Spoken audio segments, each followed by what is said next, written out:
안녕하세요. 제이에서 선생님입니다. 오늘은 이 부분 정복해 보도록 하겠습니다. 바로 시작하겠습니다. 자, 이 합성함수 부분에 대해서 진행을 해 보도록 할게. 우리 함수 f라고 하는 것은 x를 넣었을 때 y가 나오는 거, 이거를 함수 f라고 얘기를 하는 거야. 근데 여기서 끝이지 않고 y를 넣었더니 어떠한 g가 나왔어. 요거를 g라고 하는 함수를 표현을 하겠다라는 얘기야. x를 넣었는데 y를 거쳐서 z가 나오겠다. 이렇게 이거를 기호로 표현을 하면은 f.g 라고 얘기를 한다. f.gx. 그래서 돌려 표현하면은 fgx다 라고 얘기를 한다. 선생님이 처음 함수라고 하는 거는 어떠한 기계라 그랬어. 기계. 어떠한 기계. 무슨 기계라 그랬냐면은 x라고 하는 걸 넣으면 f를 거쳐서 y가 튀어나오겠다 라고 하는 거였지. 자, 나와서 끝 내는 게 아니라 얘를 그대로 받아다가 어떻게 다시 g라고 하는 함수를 거쳐서 얘를 z로 나오게 하겠다 라는 얘기야. 그래서 x를 딱 빠뜨렸더니만 y를 거쳐서 얘가 g로 나오겠다 라고 하는 거. 요게 합성함수의 기본 표현이다. 그래서 y를 매개체로 해서 쓱 지나간다. 그래서 x 나오면 z 나오겠다. 이런 식으로 표현을 해주면 되겠다는 얘기지. 예를 들어서 1, 2, 3 여기 a, b, c 그 다음에 무엇을 할까? x, pqr 이렇게 한번 해볼까? pqr 이런 식으로. 자, 뭐 하나씩 꺾어지게끔 선생님이 연결을 해놨어. 이런 식으로. 자, 이야기를 한번 해볼게. 우리 한번 다 맞춰보자고. f2를 구해봐라 라고 하면 b요 하겠고, ga를 구해봐라 라고 하면 q입니다 이렇게 얘기를 하겠지. 그러면 이번에는 f, g, e를 구해봐라 이렇게 표현하면 안 되겠구나.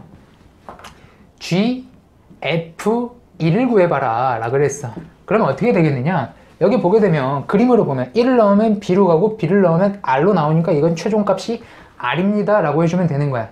정답은 맞췄어. 얘를 차근차근하게 표현을 해주면은, 자, 왼쪽에 지금 f1이 b라고 나타냈으니까 여기를 b라고 딱 넣으면 b가 되겠지. gb 다시 구해봐야 되겠네. gb를 넣게 되면은 r이 나오니까 이거 최종값이 r입니다 라고 해주면 되는 거다 라는 그런 얘기지. 요 박스로 한번 다시 보게 되면 1이라고 하는 걸 집어넣었더니 b라고 하는 게 튀어나왔고 최종적으로 r이라고 하는 게 튀어나왔다. 그렇게 되는 것이야. 요게 합성함수다. 멈추지 않고 끝까지 간다. 뚜뚜뚜뚜뚜. 그런 게 합성함수다. 표현 뭐라고 읽는다고?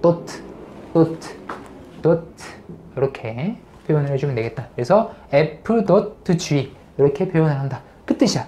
이런 얘기였다. 자, 다음으로 이제 본 함수만큼 중요한 성질에 대해서 한번 해볼 건데, 자, 첫 번째 f.g라고 하는 함수랑 g.f라고 하는 함수는 다르다. 같지 않다. 기본적으로 같게 만들 수도 있지 않아요, 선생님? 만들 수도 있어. 근데 기본적인 fg는 같지 않아. 다르다. 그렇게 생각을 해준다. 그 다음에 두 번째, 우리 어떠한 개념 갖고 있냐면은 어떤 f.g.h 이렇게 했으면은, 자, 앞에 두 개를 먼저 합성을 하나, 뒤에 두 개를 먼저 합성을 하나, 똑같다. 얘는 왜 똑같으냐면은 왼쪽에서부터 순서대로 FGH 이것만 같으면은 합성을 하는데 아무런 지장이 없어. 그것만 기억을 해주면 돼. 자, 어떤 거를 먼저 결합을 해도 상관이 없다. 이거 무슨 법칙? 결합 법칙. 이거 결합 법칙. 결합 법칙은 성립을 한다. 자, 그러면 1번 무슨 법칙이 성립 안 하는 거야? 성립 안 한다고 했으면 안 쓸 거야. 자, F랑 G를 교환을 했더니 안 되지. 교환 법칙은 안 된다 라는 얘기야. 교환 법칙. 자, 이게 안 되니까 뭐가 안 돼? 곱셈 공식이 안 된다. 그래서 합성함수엔 곱셈 공식이 나오지 않는다. 참 좋지. 그런 표현이야.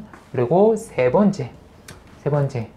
자, 합성을 하는데 항등함수 i랑 합성을 하면 어떻게 될까?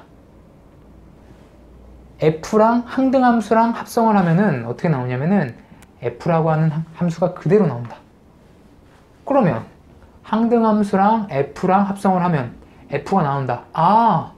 이 얘기는 뭐야? f.i나 I.F나 똑같다는 얘기지. 뭘로? F로. 선생님 F.G나 G.F나 다르다 그랬잖아요. 같게 되는 경우는 어떤 경우? 항등함수인 경우. 이렇게 표현을 해줄 수가 있다. 항등함수인 경우에는 교환 법칙이 성립할 수가 있다. 이제 역함수를 배우면 역함수를 배운 친구들이 있기 때문에 추가적인 설명을 한번 해볼게. 요거는 추가적인 거야. 뒤쪽에 나오는 역함수를 배우게 되면 F 역함수나 F 역함수 F나 똑같다. 얘는 뭘로 똑같게 되냐면은 항등함수 i로 똑같다. 즉 교환을 해도 같아지는 거지. 그치? 그래서 교환 법칙이 성립하는 두 가지 경우를 얘기를 해봐라 라고 하면 둘 중 하나가 항등함수 이거나 두 함수가 서로 역함수 관계에 있구나 라고 생각을 해주면 되겠다. 이렇게 두 가지 경우.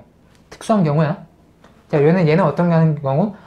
항등함수랑 합성을 하는 경우. 얘는 자기 자신과 역함수를 합성을 하는 경우. 이렇게 두 가지 경우에는 이런 결합 법칙이 성립을 한다 라고 봐주면 되겠다. 이렇게 성질 마무리. 개념 여기까지. 오늘의 강의는 여기까지였고요. 구독과 좋아요 눌러주시면 다음엔 더 좋은 강의로 보답하겠습니다. 감사합니다.